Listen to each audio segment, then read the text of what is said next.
તો કેમ છો બધા વિદ્યાર્થી મિત્રો? સોર્ટિંગ સિરીઝ જે આપણી ચાલુ છે એમાં મર્જ સોર્ટ પછી એક અલ્ગોરિધમ એટલે સેલ સોર્ટ. તો કે સેલ સોર્ટ શું છે અને કઈ રીતે વર્ક કરે છે એનું આપણે આજના વિડીયોમાં ડિસ્કશન કરવાનું છે. શું છે Shell sort? Shell sort is name after its developer Donald Shell. ભાઈ ડોનાલ્ડ સેલ નામના એક ભાઈએ સેલ સોર્ટ ટેકનિક ડેવલપ કરેલી છે. કઈ રીતે વર્ક કરે છે? તો કે સિમ્પલ. આપણે પહેલા સોર્ટિંગ ટેકનિક થી એવું સમજી આવ્યા છીએ કે ભાઈ બે વેલ્યુ કમ્પેર કરવાની છે. બે વેલ્યુ કમ્પેર કર્યા પછી જે નાની વેલ્યુ હોય એ આગળ આવે. આપણે બબલ સોર્ટમાં એવું જ સમજાતા કે પહેલી વેલ્યુ બીજી વેલ્યુ વારે કમ્પેર થાય, બીજી વેલ્યુ ત્રીજી વેલ્યુ વારે કમ્પેર થાય, ત્રીજી વેલ્યુ ચોથી વેલ્યુ વારે કમ્પેર થાય. બે માંથી જે નાની વેલ્યુ હોય એને આગળ મૂકી દેવાની. આવું જ કંઈક આપણે સમજાતા. તો સેલ સોર્ટ એમ જ છે.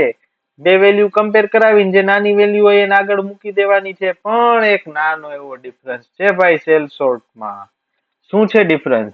This sorting method work by comparing the list of element compare કરવાના જ છે, પણ that are separated by a specific distance. Element છે એ એકબીજા સાથે કમ્પેર જ કરવાના છે, પણ પેલો એલિમેન્ટ બીજા હારે, બીજો એલિમેન્ટ ત્રીજા હારે એ રીતે કમ્પેર નથી કરવાના. ડિસ્ટન્સ ફાઇન્ડ આઉટ કરી અને એલિમેન્ટ કમ્પેર કરવાના છે. એ જે ડિસ્ટન્સ છે એને આપણે ગેપ તરીકે કન્સિડર કરીએ. શું કહે છે? Gap until the elements compared with the gap are is order, then again the gap is divided. શું કહે છે? સાવ સિમ્પલ મેથડ ભાઈ. મારી પાસે 8 એલિમેન્ટ છે તો total number of element divided by 2. Total number of element divided by 2 એટલે આપણી પાસે ટોટલ 8 એલિમેન્ટ હતા. એને ડિવાઈડ કરો કેટલાથી? 2 થી ડિવાઈડ કરો. ગેપ કેટલાનો મળ્યો? પેલો 4 નો ગેપ મળ્યો. તો હવે અહીંયા શું કહે છે? પેલો ગેપ 4 નો મળ્યો. સેલ સોર્ટ શું કહે છે? વેલ્યુ કમ્પેર કરવાની છે.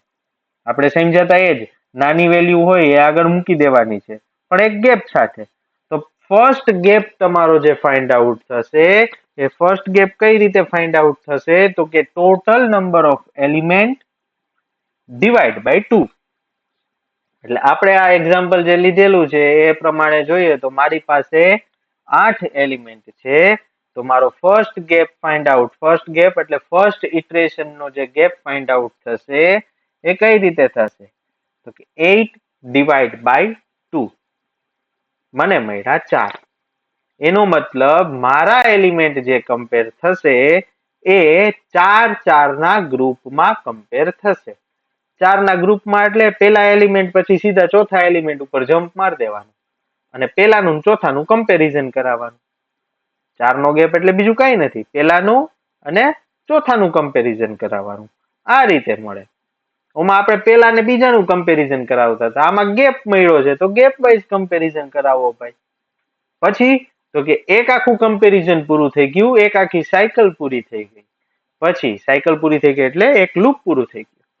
પછી સેકન્ડ જે ગેપ ફાઇન્ડ આઉટ કરવાનો છે. હવે દર વખતે 4 ના ગેપમાં જ આપણે જો વેલ્યુ કમ્પેર કરાવતા રહી તો પ્રોબ્લેમ શું થાય?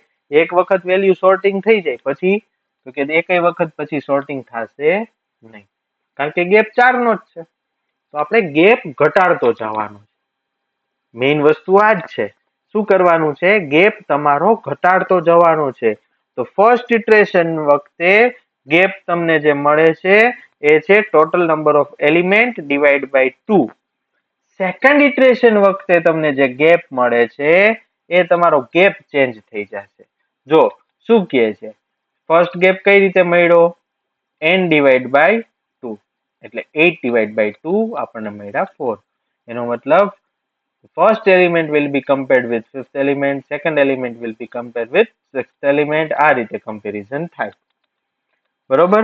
હવે આ બધું કરતા કરતા 4 ના ગેપમાં કમ્પેર કરીને વેલ્યુ સ્વેપ થઈ ગઈ. તો વેલ્યુ સ્વેપ થઈ ગયા પછી તો 4 નો ગેપ જ રહેશે તો પોસિબલ નથી. નવો ગેપ ફાઇન્ડ આઉટ કરવો પડશે. તો સેકન્ડ ઇટરેશનમાં નવો ગેપ તમને કઈ રીતે મળશે? તો કે 4 જે ગેપ મળ્યો તો તમને, એક ગેપ ડિવાઈડ બાય 2 એટલે 4 ડિવાઈડ બાય 2 ગેપ મળશે આપણને 2 નો. તો હવે જે વેલ્યુ કમ્પેર થશે એ કઈ થશે? તો કે પેલા 4 ના જમ્પમાં કમ્પેર થઈ હતી. હવે 2 ના જમ્પમાં વેલ્યુ કમ્પેર કરો, 2 ના ગ્રુપમાં. એટલે પેલી વેલ્યુ ત્રીજી વેલ્યુ હારે કમ્પેર થાય. ઈ બે માંથી જે નાની વેલ્યુ હોય એ આગળ આવી જાય. આ રીતે વેલ્યુ કમ્પેર થશે. જો શું લખેલું છે, ગેપ કેટલાનો મળ્યો છે? 2 નો. First and third element are compared, second and fourth element are compared, and so on. If they are out of order, they will be interchange. Interchange થઈ જશે નાની મોટી વેલ્યુ કન્સિડર કરીને. પછી શું લખેલું છે? સેકન્ડ ઇટરેશન પૂરું થઈ ગયું, એટલે બે ના ગેપ નું કમ્પેરિઝન પૂરું થઈ ગયું. પછી તો કે થર્ડ ઇટરેશન, ત્રીજી વખત તમારું લૂપ ફરશે, નવો ગેપ તમને મળશે. એ નવો ગેપ એટલે 2 ડિવાઈડ બાય 2, આ ગેપ મળશે 1 નો. નવો ગેપ 2 ડિવાઈડ બાય 2, ગેપ કેટલાનો મળ્યો? તો કે 1 નો ગેપ મળ્યો. એટલે તો કે હવે પહેલી ને બીજી વેલ્યુ, બીજી ને ત્રીજી વેલ્યુ, ત્રીજી ને ચોથી વેલ્યુ, ચોથી ને પાંચમી વેલ્યુ. આ રીતે એક એક નું કમ્પેરિઝન થશે એકના ગેપમાં.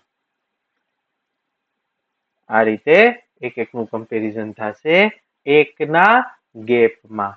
અને છેલ્લે જ્યારે નવો ગેપ ફાઇન્ડ આઉટ કરવા માટે જશે ને, ત્યારે શું આવશે? when the gap is 0 and no changes are possible. Gap તમને શું મળી ગયો? તો કે 0 નો મળશે. છેલ્લે 0 નો ગેપ મળ્યો, એનો મતલબ હવે કઈ વેલ્યુ સ્વેપ કરવી પોસિબલ નથી.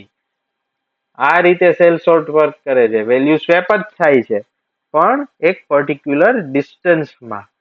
પેલા 4 નો ગેપ મળ્યો તો પેલી અને એનાથી ચોથી વેલ્યુ જે હોય એની કમ્પેરિઝન થાય. પછી 2 નો ગેપ મળ્યો તો પેલી ને એનાથી બીજી ત્રીજી જે વેલ્યુ હોય એનું કમ્પેરિઝન થાય. આ રીતે કમ્પેર થતા થતા છેલ્લે ગેપ આપણને મળે 0 નો. તો એ જે 0 નો ગેપ મળે છે તમને, એના પછી વેલ્યુ સ્વેપિંગ પોસિબલ નથી. આ રીતે વર્ક કરે સેલ સોર્ટ.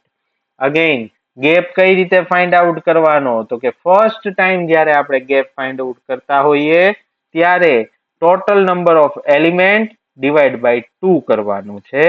એટલે આપણા એક્ઝામ્પલ પ્રમાણે 8 ડિવાઈડ બાય 2 થાય. પણ સેકન્ડ ટાઈમ તમે જ્યારે ગેપ ફાઇન્ડ આઉટ કરો છો ત્યારે શું કરવાનું છે? તો કે ઓલ્ડ ગેપ એટલે ફર્સ્ટ ઇટરેશન વાળો ગેપ ડિવાઈડ બાય 2 કરવાનું. કારણ કે દર વખતે n ડિવાઈડ બાય 2 કરો તો શું આવે? દર વખતે આન્સર 4 જ આવશે આપણા એક્ઝામ્પલ પ્રમાણે. તો દર વખતે 4 ના ગેપમાં તો જમ્પ મારવો પોસિબલ નથી.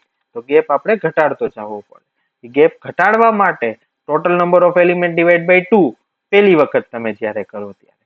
સેકન્ડ ટાઈમ તમે જ્યારે કરો છો ત્યારે ઓલ્ડ ગેપ ડિવાઈડ બાય 2, એટલે ફર્સ્ટ ઇટરેશન વખતે તમને જે ગેપ મળેલો છે એને ડિવાઈડ બાય 2 કરશો એટલે શું થશે ભાઈ તમારું? તો કે નવા ગેપ તમને મળતા રહેશે. ક્યાં સુધી ગેપ ફાઇન્ડ આઉટ કરવાના છે? જ્યાં સુધી સ્વેપિંગ પોસિબલ છે.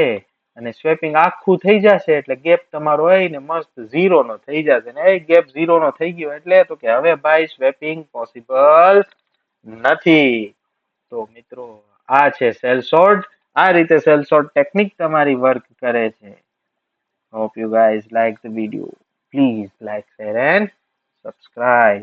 નેક્સ્ટ વિડીયો આપણો હશે એ સર્ચિંગ મેથડ માટેનો હશે. ત્યાં સુધી રજા આપશો. રાધે રાધે.